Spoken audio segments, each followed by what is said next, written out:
The day the movers came, I stood frozen on the sidewalk, watching strangers carry my childhood out the front door. The same door my mother had painted blue every spring. The same hallway where my height was marked year after year. My father stood on the porch, arms folded, refusing to meet my eyes. He had already signed the papers. He had already sold my home to give the money to my younger brother so he could start fresh after yet another failed business. I couldn't understand how it had come to this. After Mom passed away, I stayed in the house to take care of Dad. I paid the utility bills, repaired the roof, and even covered his medical expenses when his insurance fell short. My brother Daniel rarely visited unless he needed something.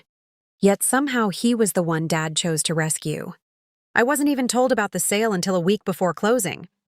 Dad said it was his property, and that I should be grateful I had a stable job and could rent an apartment. The movers worked quickly, boxing up decades of memories like they were disposable. I felt betrayed, but more than that, I felt erased. This house wasn't just wood and brick, it was the last piece of my mother.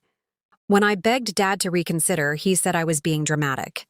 Daniel stood beside him, avoiding my gaze, already talking about the new investment he planned to make with the money. Then, just as the final pieces of furniture were being loaded onto the truck, a patrol car pulled up to the curb. The movers slowed, confused. As the sheriff stepped out and called my father's name, my heart pounded.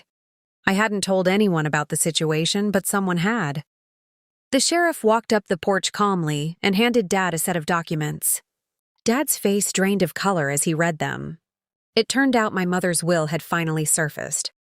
My aunt had found it in a safety deposit box and immediately contacted a lawyer.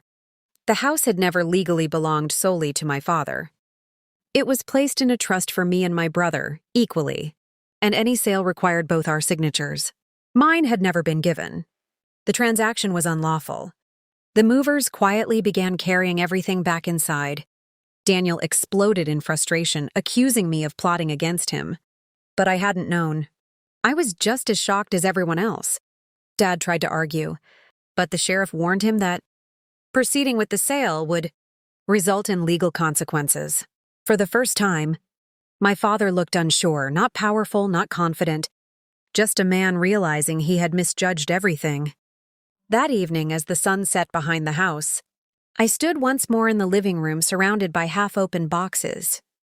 The betrayal still hurt, and nothing could erase what my father had tried to do. But the house was still standing. My mother's memory was still protected. And for the first time in weeks, I felt something other than heartbreak. I felt justice.